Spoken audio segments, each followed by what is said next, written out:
Gold trusted gold buyers. మీరు తాకట్టు పెట్టిన బంగారాన్ని విడిపించి ఈ రోజు ఉన్న మార్కెట్ ధరకు కొనబడను.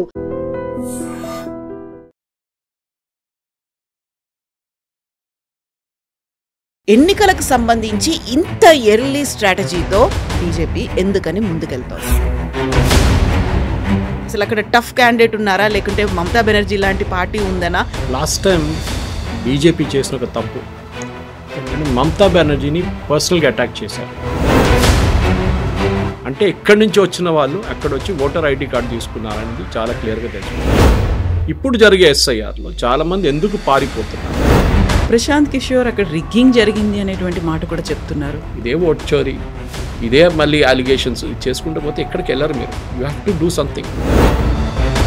ఇంత స్ట్రాంగ్గా వెళ్తోంది బీజేపీ, బట్ తెలంగాణకి సంబంధించి ఆలోచిస్తోందా? నేను ఎప్పుడు చెప్తుంటాను, బీజేపీలో ప్రాబ్లం ఎక్కడ వచ్చిందంటే కాంగ్రెస్ కల్చర్ వచ్చింది. స్టేజ్ మీద ఎక్కువ, స్టేజ్ కింద తక్కువ.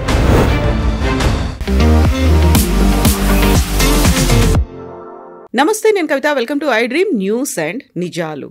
వెస్ట్ బెంగాల్ ఎన్నికలకు సంబంధించి బీజేపీ అందరికంటే ముందుగానే తన స్ట్రాటజీతో దూసుకెళ్తోంది. అందులోనూ ప్రధానంగా వార్ రూమ్ స్ట్రాటజీని కూడా అనౌన్స్ చేసింది. కీలకమైనటువంటి ప్రాంతాల్లో అంతకంటే కీలకమైనటువంటి నేతల్ని కూడా రంగంలోకి దించబోతోంది. ఆ తర్వాత అస్సాం మీద కూడా అదే స్ట్రాటజీని అనుసరించబోతోంది. యాక్చువల్గా ఎన్నికలకు సంబంధించి ఇంత ఎర్లీ స్ట్రాటజీతో బీజేపీ ఎందుకని ముందుకెళ్తోంది? మనతో పాటుగా ఉన్నారు సీనియర్ జర్నలిస్ట్ సురేష్ కొచాతిల్ గారు. సార్ నమస్తే. సో స్పెషల్ ఇంటెన్సివ్ రివిజన్ అనేది జరుగుతున్నప్పుడే బీజేపీ ఈ వార్ రూమ్ స్ట్రాటజీని అనౌన్స్ చేయడం, అందులోనూ 6 డివిజన్స్గా డివైడ్ చేసుకొని ముందుకెళ్ళడం, ఏంటి ఇంత ఎర్లీ స్ట్రాటజీ? అసలు అక్కడ టఫ్ క్యాండిడేట్ ఉన్నారా, లేకుంటే మమతా బెనర్జీ లాంటి పార్టీ ఉందనా? కష్టమైనటువంటి పరిస్థితులు ఉన్నాయా? లాస్ట్ టైం బీజేపీ చేసిన ఒక తప్పు ఏంటంటే మమతా బెనర్జీని పర్సనల్గా అటాక్ చేశారు. గుర్తుంటుంది, మోదీ గారు దీదీ ఓ దీదీ అని చెప్పి స్పీచ్లో కూడా చెప్తున్నాను. ఈసారి బీజేపీ వాళ్ళ స్ట్రాటజీ మార్చుకున్నారు. మమతా బెనర్జీని అటాక్ చేయకుండా టీఎంసీ స్ట్రక్చర్ని అటాక్ చేద్దాం అనుకుంటున్నారు. అంటే వాళ్ళ పైన ఉన్న సీట్ల మీద అటాకింగ్ ఉంటుంది అన్నమాట. దానికి ఎస్ఐఆర్ నడుస్తున్నప్పుడు ఒకటి బెంగాల్లో ఇప్పుడున్న అంచనా ప్రకారం ఆల్మోస్ట్ ఈక్వల్ టు బీహార్, 7.9 ఆ రేంజ్లో ఉంది. 8 crore ఓటర్స్ ఉన్నారు. దీంట్లో స్వరాజ్య మ్యాగజైన్ చేసిన ఒక డీటెయిల్ స్టడీ, అది ఇండిపెండెంట్గా చేసిన ఇంకో స్టడీ యాక్చువల్లీ రీసెర్చ్ చేసుకొని 2002 నుంచి ఇప్పుడు దాకా 2025కి ఎంతమంది పుట్టినప్పటి నుంచి వెస్ట్ బెంగాల్ సెన్సస్ ప్రకారం 2011 సెన్సస్ ప్రకారం 2025 వచ్చేదాకా ఎంతమంది రోల్స్లో ఉండాలి, ఎంతమంది చనిపోయారు, నేషనల్ డేటాబేస్ని తీసేశారు, 34 లక్షల మందిని voter ID card Aadhaar cards deactivate చేశారు యూఐఏడిఐ లాస్ట్ వీక్ వెస్ట్ బెంగాల్లో. ఈ డేటా అంతా అనలైజ్ చేసిన తర్వాత మైగ్రేషన్ యాజ్ పర్ 2011 సెన్సస్ చేశారు. పర్మనెంట్లీ డూప్లికేట్ ఓటర్స్ లిస్ట్లో కూడా చాలా మటుకు ఒక పర్సంటేజ్ బీహార్ బట్టి వేశారు.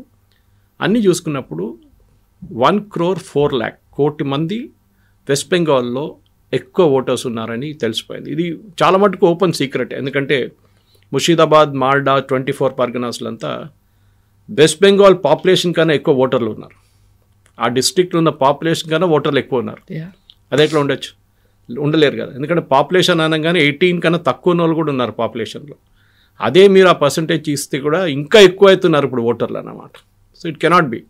అన్ని రాష్ట్రాల్లో 10 నుంచి 12% మంది అక్కడిక్కడ ఎక్కువ ఉంటారు, కొంతమంది కొన్ని ఓటర్ గ్రోత్ ప్యాటర్న్ ఉంటుంది. వెస్ట్ బెంగాల్లో 48% ఓట్ పర్సంటేజ్ గ్రోత్ 5 yearsలో, విచ్ ఇస్ ఇంపాసిబుల్. అంటే ఎక్కడి నుంచి వచ్చిన వాళ్ళు అక్కడ వచ్చి ఓటర్ ఐడి కార్డు తీసుకున్నారనేది చాలా క్లియర్గా తెలిసిపోతుంది.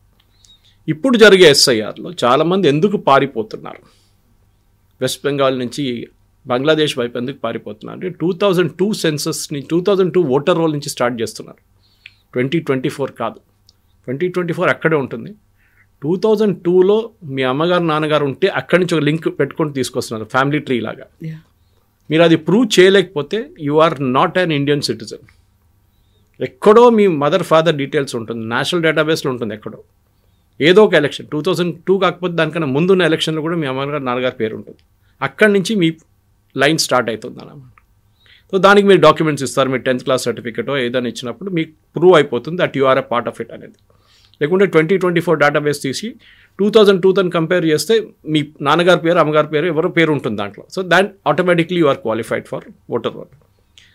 బీహార్ ఎన్నికల్లో ఇట్లనే కంపేర్ చేస్తే 3 కేటగిరీల్లో బయటపడ్డారు. ఏంటి? ఒకటి వెరీ క్లియర్లీ డెడ్ ఓటర్స్, చనిపోయిన వాళ్ళు.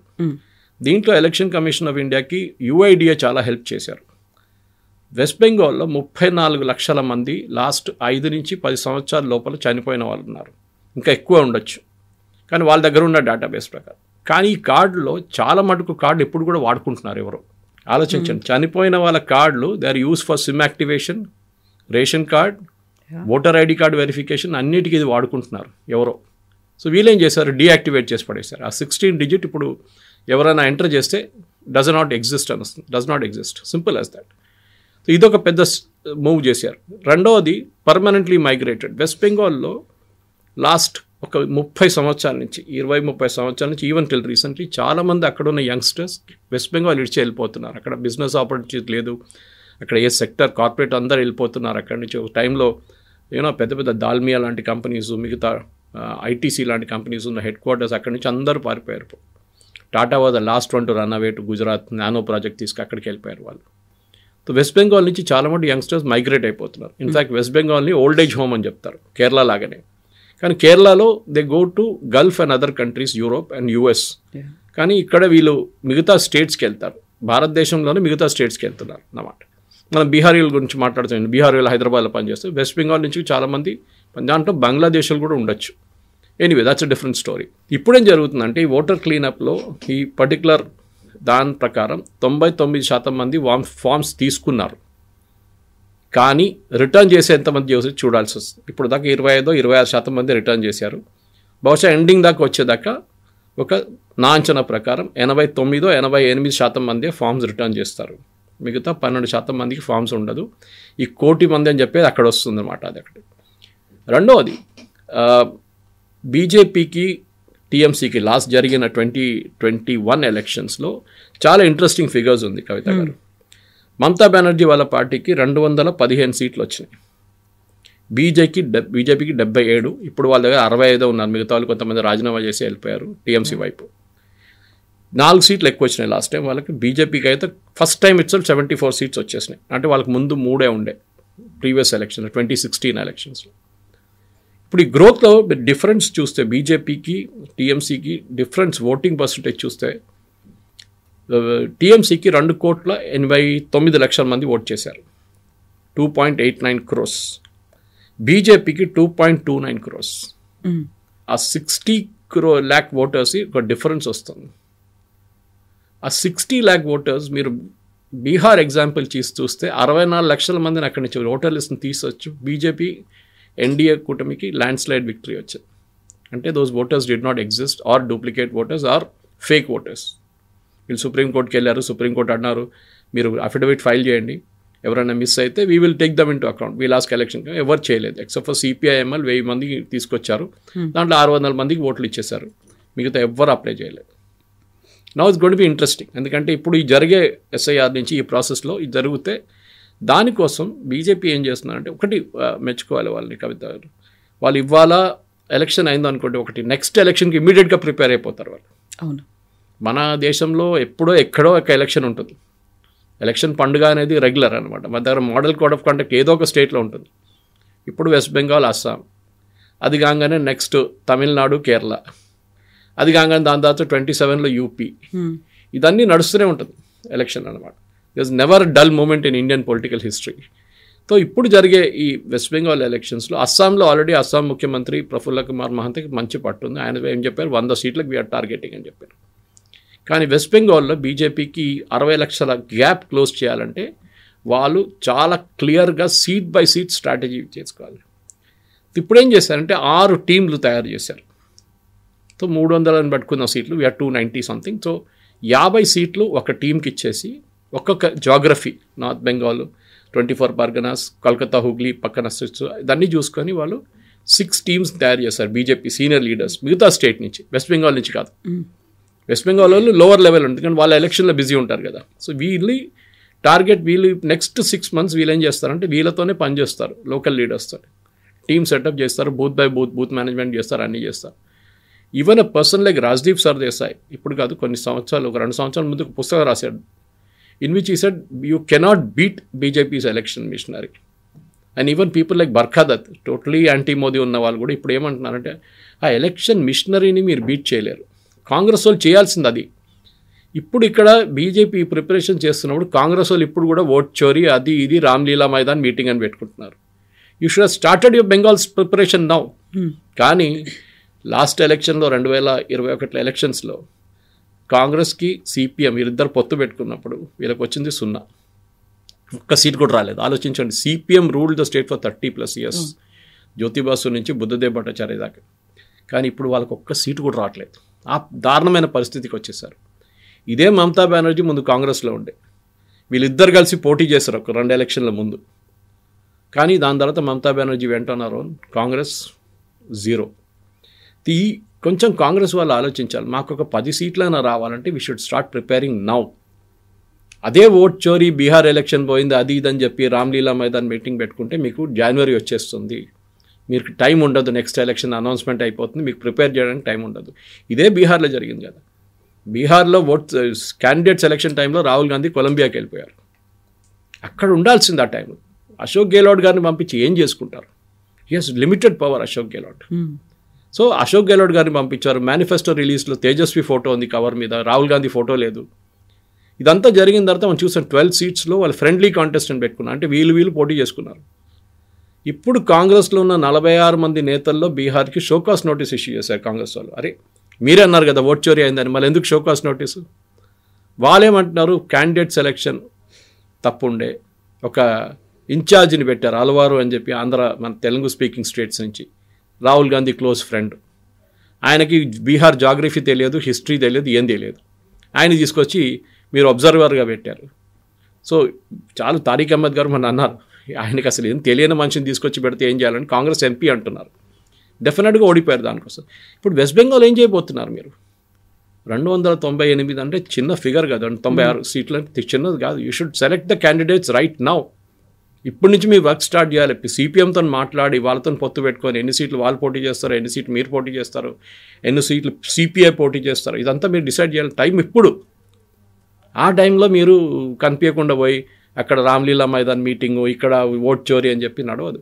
ఇన్ఫ్యాక్ట్ ఇవాళ పొద్దున కూడా was coming, I was watching Mojo story, మన బర్ఖాదత్. దాంట్లో యశ్వంత్ దేశ్ముఖ్ ఆఫ్ మన పోలింగ్ చేస్తుంటారు చూడండి, ఆయన సీ ఓటర్, ఆయన అంటున్నారు బీహార్లో ఆయన 1,00,000 మంది దగ్గర వాళ్ళ టీం మాట్లాడారంట ఆఫ్టర్ ఎలక్షన్స్. మీరు ఎందుకు ఓటేశారు, మీరు ఏ కారణానికి, ఏ రీజన్, అన్ఎంప్లాయ్మెంటా లేకుంటే అక్కడున్న ఈ లా అండ్ ఆర్డరా, అట్లా చాలా మటుకు ఉమెన్స్ బెనిఫిట్స్ అదన్నీ మాట్లాడితే ఓట్ చోరీకి 2% నుంచి 3% కూడా సపోర్ట్ లేదంట. That's the least of the priorities. కానీ మీరు దానంటే వాడు ఉన్నారు 3%, 2% అంటే మీకు ఏం బెనిఫిట్ వస్తుంది? ఎలక్షన్ అయిపోయింది, the patient has died, postmortem అయిపోయింది, మీరు దాని మీద మళ్ళీ వెళ్ళి కూర్చుంటారు ఏంటి? నాకు అర్థం కాదు వీళ్ళకి. You should look at the next election, Assam కానివ్వండి, వెస్ట్ బెంగాల్, దాని మీద నిఘా పెట్టి దాని మీద పనిచేయండి కష్టపడి. అది చేయకుండా ఇదే స్ట్రాటజీ మళ్ళీ. అదే సేమ్ టైం మీరు చూడండి కవిత గారు, BJP has appointed in-charges including Andhra నుంచి మధుకర్ గారు అని చెప్పి, ఐ థింక్ ఇది ఆర్ఎస్ఎస్ అపాయింటీ ఇంటూ బీజేపీ, ఆయన్ని పెట్టారు. అలా ఎంతమంది, సిటీ రవి కర్ణాటక నుంచి, ఆయన నుంచి అక్కడ ఇన్ఛార్జ్గా పెట్టారు. ఇద్దరిది ఒక టీం క్రియేట్ చేసి 6 జోన్స్గా వాళ్ళు డివైడ్ చేసుకున్నారు. This is planning. ఈ ప్లానింగే మైక్రో ప్లానింగ్ నుంచి మీకు మొదలవుతుంది. దిస్ ఇస్ వాళ్ళ దగ్గర ఉన్న దోపర్చి సిస్టమ్ కానీ, పన్నా ప్రముఖులు కానీ, ఇదన్నీ చేస్తున్న వాళ్ళదే. అది కాకుండా ఆర్ఎస్ఎస్ వాళ్ళు వాళ్ళ జనజాగరణ చేసుకుని ఉంటారు. వాళ్ళు ఆల్రెడీ 100 yearsకి వాళ్ళు జనజాగరణ చేస్తున్నారు. వాళ్ళు that is nothing to do with politics. కానీ నాకు మళ్ళీ అదే surprised. Akhilesh Yadav possibly prepared ఉన్నాడేమో యూపీ ఎలక్షన్ 2027, కానీ రాహుల్ గాంధీ ప్రిపేర్డ్ కాలేడు. ఆయన ఆ టైంలో అక్కడ వెళ్తారు, చేయి ఊపుతారు, రాదు మీకు ఓట్లు అప్పుడు. You have to prepare right now for that. And micro manage చేయాల్సి వస్తుంది ప్రతి సీట్కి, ప్రతి బూత్కి. ఎప్పుడు అమిత్ షా గారు చెప్తుంటారు, booth management is the most crucial part of every election అని. ఆ చోట్ల ఆ పక్కనున్న ఆ బూత్ వరకు పక్కనున్న అందరూ తెలుసు వారికి. వాళ్ళు 10, 11, 12 గంటలకు రాకపోతే ఫోన్లు చేయడం మొదలు పెడతారు. మీరు ఎక్కడున్నారు సార్, రాలేదు ఇంకా ఓటింగ్ అని ఫోన్ చేస్తారు వాళ్ళు. That is how booth management is done.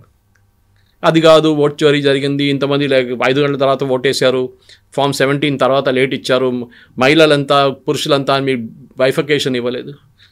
You can do all that after election. మీరు ఛాలెంజ్ చేయంటే 45 రోజులు మీకు టైం ఉంది. ఇప్పుడు ఆల్రెడీ 10 రోజులు పోయిన. ఇవాళ దాకా ఒక్క క్యాండిడేట్ కూడా బీహార్లో కాంగ్రెస్ వైపు నుంచి పిటిషన్ వేయలేదు కోర్టులో. మీరు ఛాలెంజ్ చేయొచ్చు కదా. యూ డూ దట్, లీడర్షిప్ అనేది is to lead, not to complain. ఇప్పుడు ఏమైపోయిందంటే లీడర్ ఎవరైనా కానీ మీరు అలెగ్జాండర్ ద గ్రేట్ నుంచి మన చాళుక్యాలు, మన చోళాలు, వీళ్ళందరినీ తీసుకోండి, శివాజీ, ఎవ్రీబడి, వాళ్ళు తప్ప ఎప్పుడు జరిగిందో they accepted and they moved on with it. Prashant Kishor అక్కడ రిగ్గింగ్ జరిగింది అనేటువంటి మాట కూడా చెప్తున్నారు. ఆయన ఇంకో మాట కూడా చెప్పారు దాంతోపాటు, but I have no proof అన్నారు. అవును. సో మీరు ఒక అలిగేషన్ చేసేటప్పుడు మీ దగ్గర ప్రూఫ్ ఉండాలి. ప్రూఫ్ ఏం లేదు, బట్ అలిగేషన్ చేస్తున్నాను కదా, రాహుల్ గాంధీ చెప్తున్నాడు, నేను కూడా చెప్తున్నాను, అది కాదు. And he was very clear, I don't have proof. Proof లేనప్పుడు నోబడీ విల్ యాక్సెప్ట్ ఇట్. ఒక్క 1% అయినా ప్రూఫ్ ఉండాలి దాంట్లో, అది లేదు మీ దగ్గర. లేనప్పుడు మీరు ఏం చేస్తారు? సో ఈ వెస్ట్ బెంగాల్లో జరిగే దాంట్లో ఈచ్ రీజన్కి వాళ్ళు తీసుకొని చేస్తున్నది కాంగ్రెస్ కూడా ఒక లెసన్. నేను పొద్దున్నుంచి మన దగ్గర 3వ ఛానల్ ఇది, where I'm speaking on the same subject. ఎందుకు చేయట్లేదు అనేది ఒక బాధ అనిపిస్తుంది. ఎందుకంటే we need a good opposition Kavitha గారు, we need a strong opposition. Opposition లేదు మన దగ్గర. మన దగ్గర ఉన్న అపోజిషన్ ఏంటి? రాహుల్ గాంధీ గారు అప్పుడప్పుడు కనిపిస్తారు, అప్పుడప్పుడు గాయమైపోతారు. మళ్ళీ ఆయన క్యాండిడేట్ సెలక్షన్లు ఆయన దగ్గర. ఇప్పుడు చూడండి, హైదరాబాద్లో ఇప్పుడు డీసీసీ చీఫ్స్ని పెట్టారు వీళ్ళు ఇక్కడ, అది ఇంకో స్టోరీ.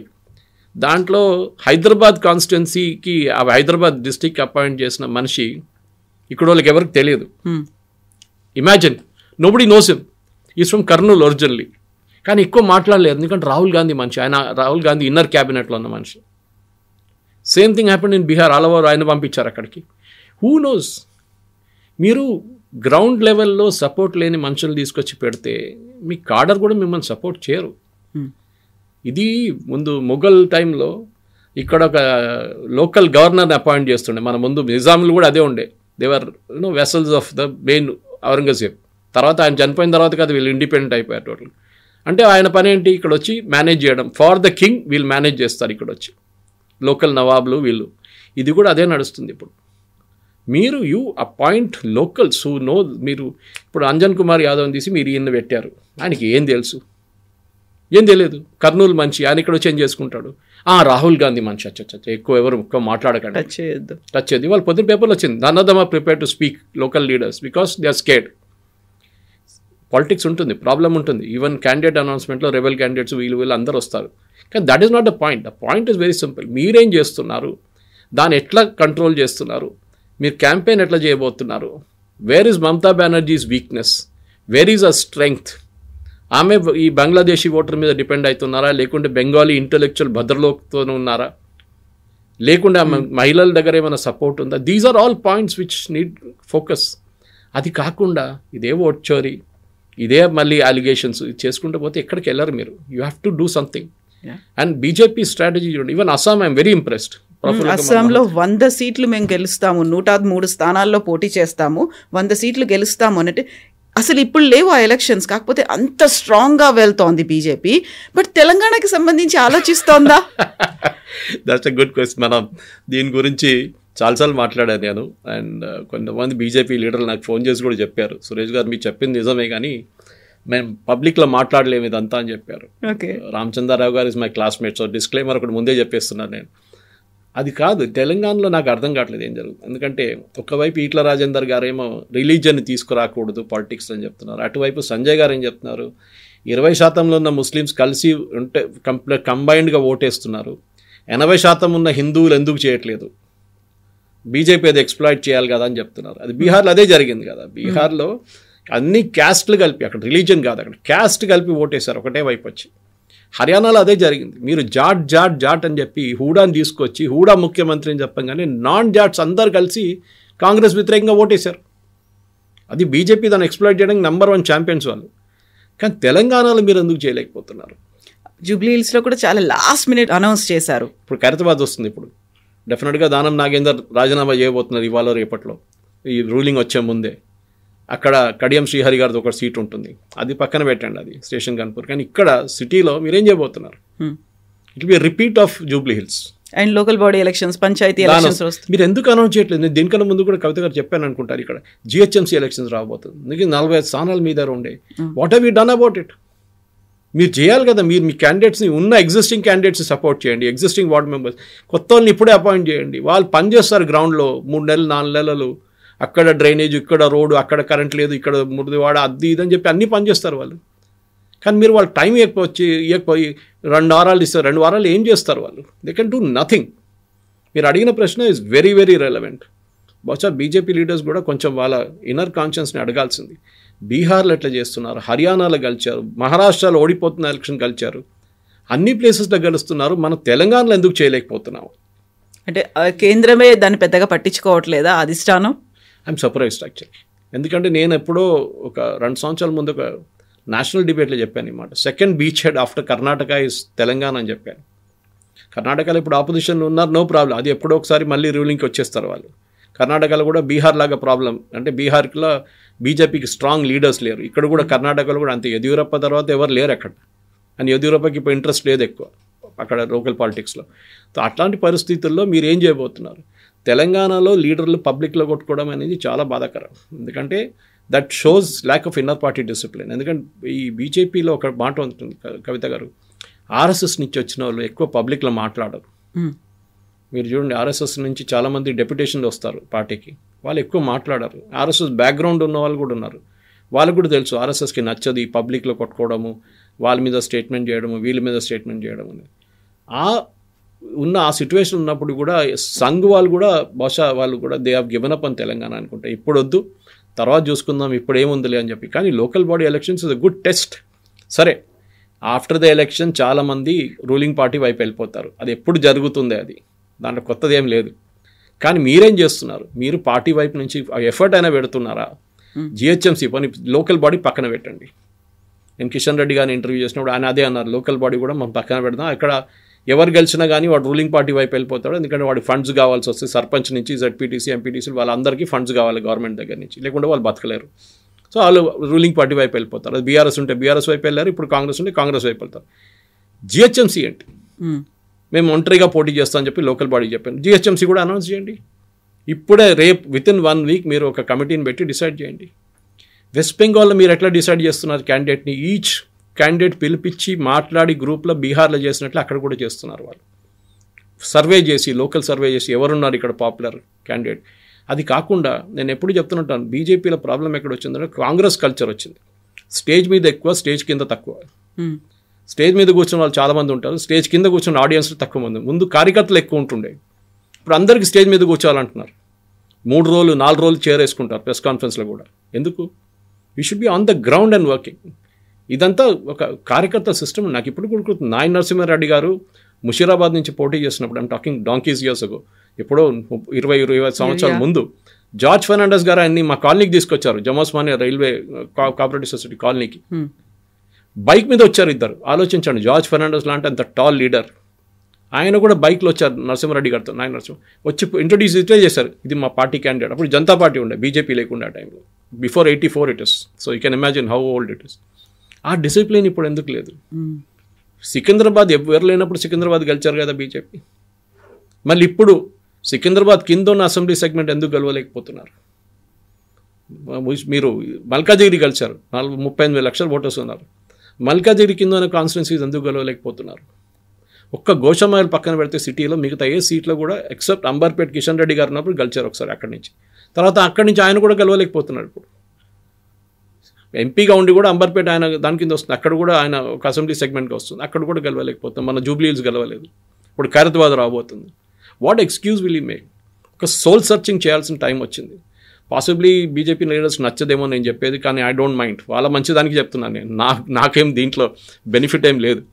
కానీ మీరు ఒక బీహార్ లాగానో, ఇప్పుడు వెస్ట్ బెంగాల్ లాగానో, ఈవెన్ అస్సాం లాగానో, లేకపోతే ఈవెన్ యూపీ లాగా, హర్యానాలో పనిచేసిన, కష్టపడి పనిచేసిన వాళ్ళు down to the last booth, మీకు మంచిర్యాలలో బూత్లో కూర్చున్న మనుషులు ఉన్నారా? మీకు ఖమ్మం వైపు బూత్లో కూర్చున్న వాలంటీర్స్ ఉన్నారా? బూత్ మేనేజర్స్ ఉన్నారా? బూత్ లెవెల్ ఏజెంట్స్ ఉన్నారా? ఆల్ చాలా ఇంపార్టెంట్. సిటీలో మీకు ఉంటారండి, సిటీలో ప్రాబ్లం లేదు. హైదరాబాద్ సిటీ, సికింద్రాబాద్, గోషామహల్ అన్ని ప్లేసెస్లో ఉంటారు వీళ్ళు. మీరు అక్కడేం చేస్తారు? ఇదే బద్దం బాలరెడ్డి గారు ఇక్కడ నుంచి కార్వా నుంచి కలిసిన సీట్ ఉంది ఇక్కడ ఆ టైంలో. మళ్ళీ దాన్ని కాంటోస్ మార్చేశారు మన రాజశేఖర్ రెడ్డి గారు, కొన్ని పాపులేషన్ అక్కడ ఇక్కడ డీలిమిటేషన్లో మార్చేసి, దాని తర్వాత బీజేపీ వాళ్ళ దాకా కార్వాన్ గెలవలేదు. ఇట్లాంటి పరిస్థితుల్లో డెఫినెట్గా బీజేపీ హ్యాస్ టు థింక్. అక్కడ వెస్ట్ బెంగాల్లో జరుగుతుంది, ఇక్కడ హర్యానాలో జరిగింది, రాజస్థాన్లో జరిగి, మహారాష్ట్రలో ఉండే, మళ్ళీ ఢిల్లీలో గెలిచారు. Urban environment is like example, Hyderabad is replica of Delhi. ఇప్పుడు హైదరాబాద్ కూడా చూడండి, ఒకవైపు చెవెల్లా కాన్స్టిట్యున్సీ ఉంది, half of Chevella starts from Alvin colony ఇక్కడి నుంచి బాల్నగర్ వైపు నుంచి, ఇంకొక వైపు ఏమో చెవెల్లా దాకా ఎండ్ అవుతుంది, అది వికారాబాద్ వైపు. ఇంత పెద్ద కాన్స్టిట్యున్సీలో half the constituency is rural, half the constituency is totally high tea district, అదంతా వస్తుంది మీకు శేర్లింగంపల్లి అంతా. మీరు ఎట్లా డీల్ చేస్తారు?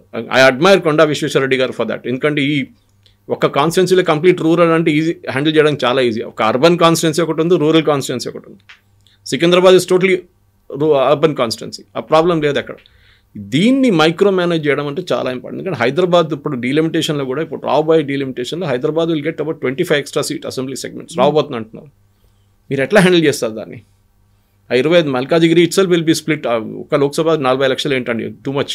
మినిమం 3 చేయాల్సింది దాన్ని. సో అప్పుడు మీరేం చేస్తారు? దాని స్ట్రాటజీ ఏంటి? అక్కడ లోకల్ లీడర్స్ని ఎట్లా డెవలప్ చేస్తారు? ఏదో కొత్త కొత్త తీసుకుంటే ఆర్ఎస్ఎస్కి నచ్చదు. వాళ్ళ దగ్గర 30 సంవత్సరాలు 40 సంవత్సరాలు పనిచేసిన చాలామంది స్వయం సేవకులు కార్యకర్తలు ఉన్నారు, వాళ్ళ కోసం టికెట్లు ఇవ్వమంటారు. కొత్త వాళ్ళు వచ్చి మాకు టికెట్లు కావాలంటారు. అది ఎట్లా నడుస్తుంది? So you should plan your way out. అది జరగాల్సిందే చాలా మటుకు. Yes sir, thank you so much sir, thank you.